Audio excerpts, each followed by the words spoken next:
success, ideas, motivation.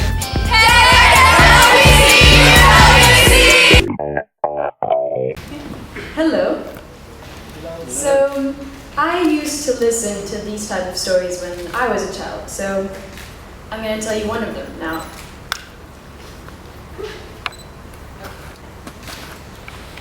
So this is a story about a man called Misael. He was born in a small town an hour away from the capital of Colombia, Bogota, in 1932. He grew up in a little farm with his 4 siblings and his 2 parents who were agricultural workers. In many ways, he led a very modest life, and in spite of having a small piece of land, they often only had enough to sustain themselves. However, on some lucky seasons, they would have some extra produce, and this was meant to be sold in a local market that was located 4 hours away from their little farm. They produced beans, peas, potatoes, and they had 2 very skinny cows that occasionally gave some milk. So what they would have to do is they would have to take a donkey, and what they had produced, put it on the donkey and walk for 4 hours to get to this market. Once they got there, they would sell it, and with whatever they would earn, they would buy the things that they couldn't produce themselves.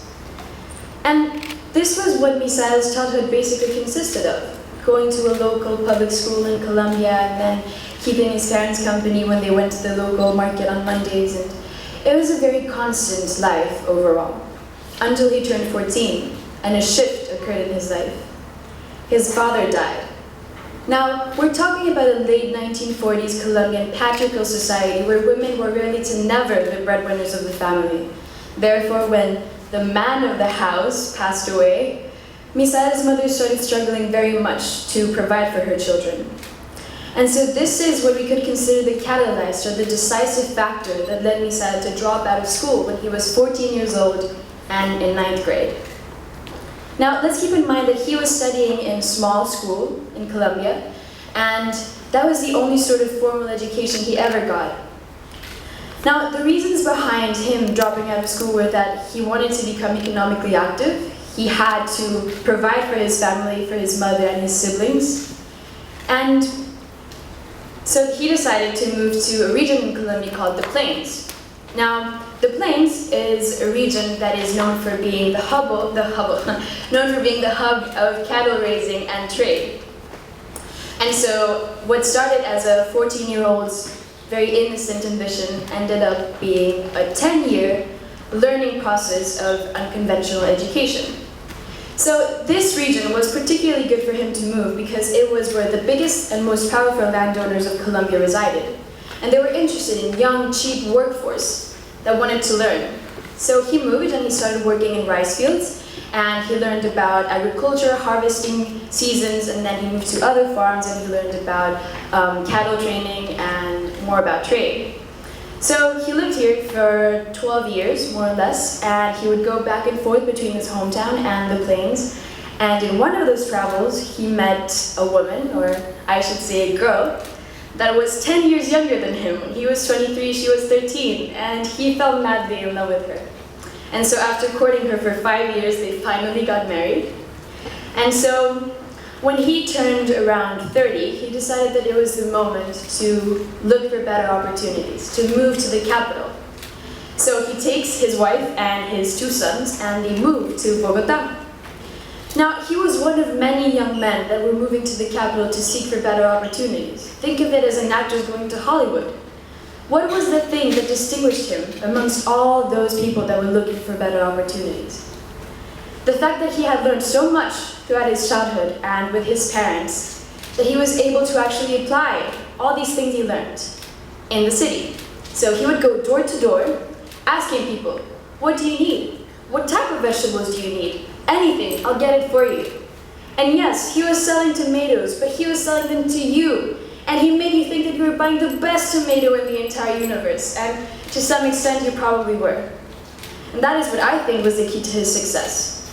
The fact that he was so motivated and he had this genius, this character, that was the thing that made him become successful. And so with the birth of his first daughter, it was as if the baby had brought luck with her. It was as if the baby had brought luck with her. So he started consolidating his clients and he started hiring young men that reminded him of himself. And he finally decided that he wanted to have a permanent office. So alongside with two other entrepreneurs, they bought a little piece of land and they co-founded what had to be a small market. And what started as humble ambition very quickly turned into prosperity. And this small market became the biggest hub of trade in a city of 8 million people. Now, Misael had a master's in spite of not having formal education that was in tomatoes. He loved tomatoes, and he knew every shade of red and every possible shape a tomato could have. And Misael was my grandfather. So, my grandfather, my father, and my brother. So, I purposely left out my grandfather's failures and emphasized his success, because I wanted you to see him the way I saw him for most of my life. In some ways he did succeed. In the Latin American model of having to provide for your family, he succeeded. He outgrew the environment he grew up in. He provided for his family, he was respected in his field. And this, as I started investigating more and more about my grandfather, I realized that I had to redefine success for me, because I don't consider my grandfather to be an example of success. And isn't it ironic that I'm talking about this now that I'm here? The reason that I'm in Hong Kong is because of my grandfather's impressive capacity to only exist. So does this mean that in success we have to compromise other things? Well, as he was working in the rice fields, he developed a fervent passion for literature. He read books that even I struggle reading nowadays, and I've had a lot of education in Spanish. We also found a diary, what I consider to be his biggest masterpiece. But he was not supposed to like reading. He was not supposed to admire beauty. He was supposed to provide. He was supposed to survive. He was in war against life.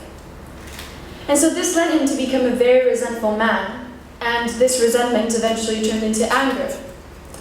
And the anger that he felt, he transmitted it to his children when he was raising them. And so you would think that as he lacked love in his early years, he would give his children everything he couldn't have, that he would somehow break the cycle. But he wasn't able to do so. What could have been meaningful teachings or valuable lessons for his children turned into sermons and reprimands, and he raised his children with a very bittersweet opinion about education, and when they slightly deviated from what they were supposed to do in school, he suddenly became this iron-fisted character. Misael was beautifully carved, but still had many rough edges. And so,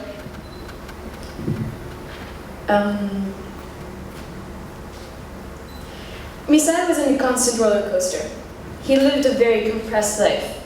And in spite he had already won his war against life, and he had already provided for his children, he was living a very comfortable life, he kept on going, and he didn't really stop to smell the flowers. He didn't stop to see his children grow.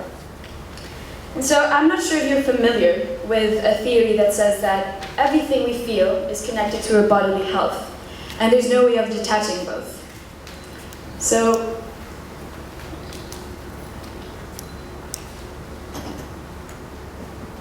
there we go. As you can see, anger is felt mostly in the upper body, specifically towards the chest area. And this is important to the story because when my grandfather was 60 years old and he was already a grandfather, he had 2 grandchildren, he was driving to work once. He went very early to the market, and the day before, a very important political leader was assassinated and the country was in chaos. One of the worst times for Colombia.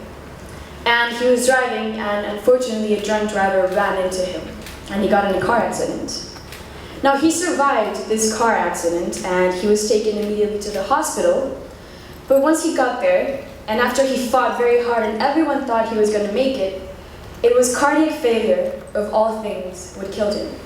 His heart, the one that he had felt so much anger with. So, after investigating more about my grandfather, he really, in spite of having passed away, enlightened what success meant to me. It meant actually being able to reach your best self, and we don't know for how long we're going to be here, and as repetitive as this may sound, my grandfather's life was truncated, and maybe if he had been able to live a different life, he would have pursued his talents as a writer. But we won't know, because his time is over. But ours isn't. Thank you.